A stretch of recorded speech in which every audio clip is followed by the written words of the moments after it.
then you'll be here to as a member. Each member has only 5 days of the month. 5 days of the month. So, and that goes throughout the year. And the facility is joined down. You can do your general checkup. You can see doctor here.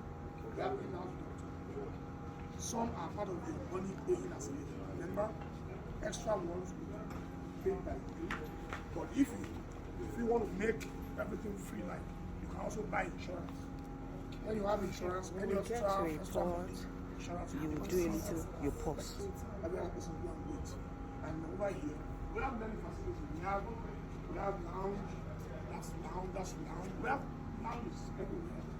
We have different classes. We have sauna, we have massage, we have salon, many things you can do.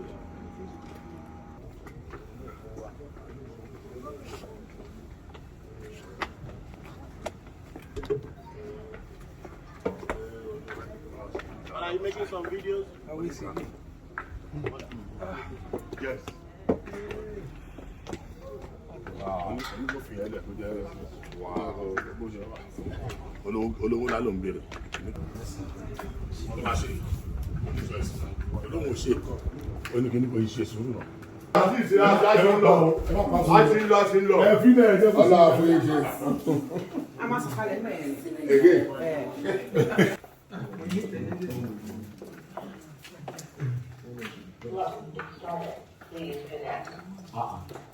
Ó tún bá wa sọ̀rọ̀. We have a couple here. Massage àti sauna. Ilẹ̀kùn wá lọ nínú rẹ̀. Ilẹ̀kùn kí ni?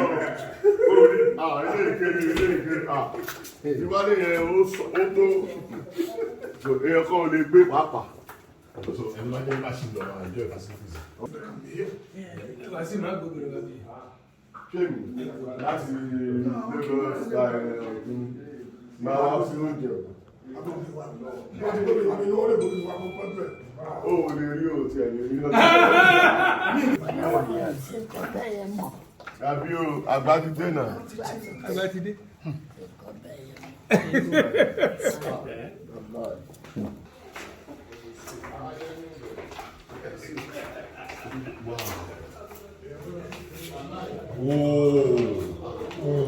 Wow.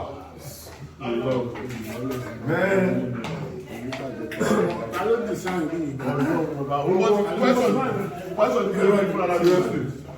and you supervise this yourself.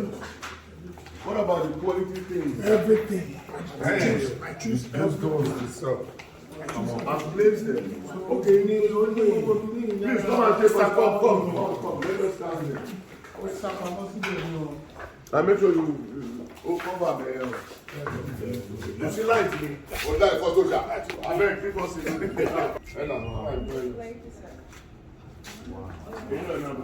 Wow. Are you going to tilt the camera this way? Okay. But this video. Okay, let me teach you how to do it. Just this is what you just do when you want to do the video, then you do the capture here. Once you do this, you've already taken it. Then to continue as video. Do you get it? Alright.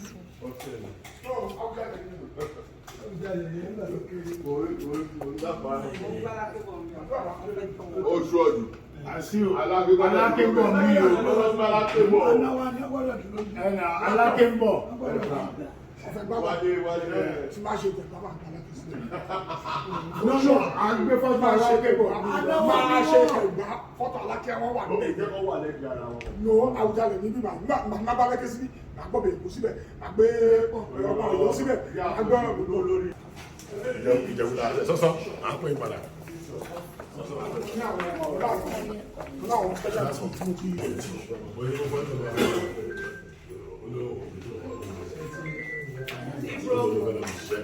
Is that right?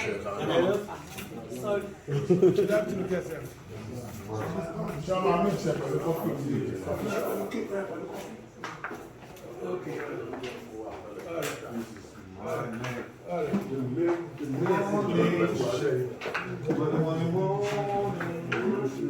Okay, live video. Live video. Only fish up. T-shirt.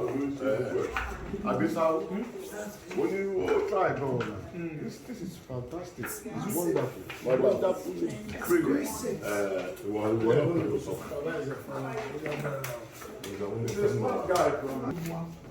We have over 140 cameras.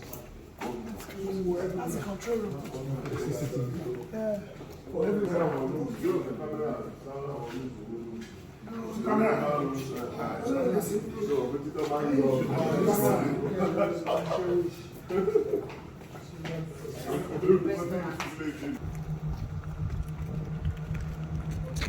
What is that?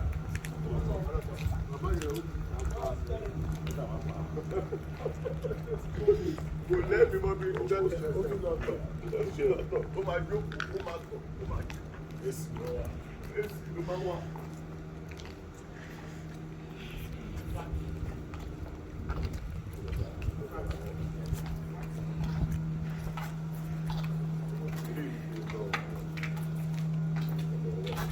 What's this place? Gym. So what you gym? Gym. Yes. Because you've already put out the simple to yes. And that's what I'm saying. Look at it.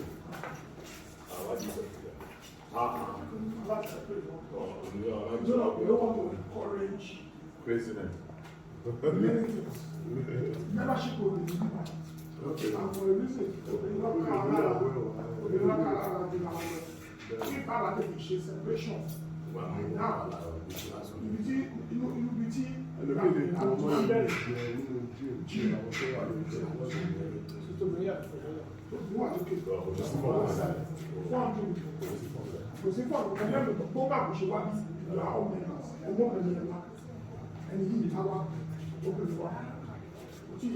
it's a smart guy.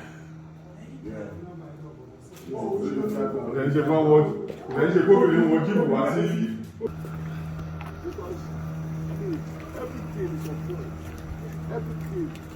Everybody wants to buy the money like we have this like about 5 of this spread.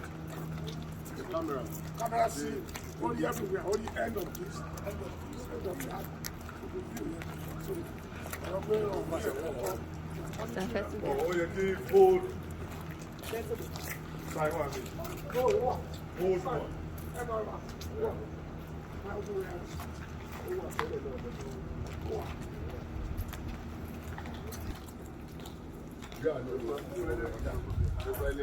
Yeah, no, let's go.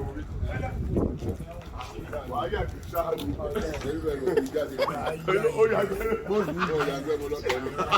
But tó bá wọ̀ mí wàá yàgbẹ́ náà. Come on, at the toilet, everything on.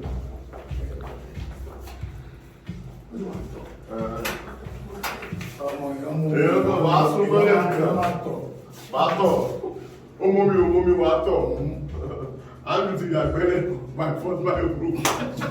Owó ti yẹ ọ̀gá tó ń rọ̀ mí. Ó máa ṣe fún ẹ náà. Jẹ́ wọ́n ń gbọ́.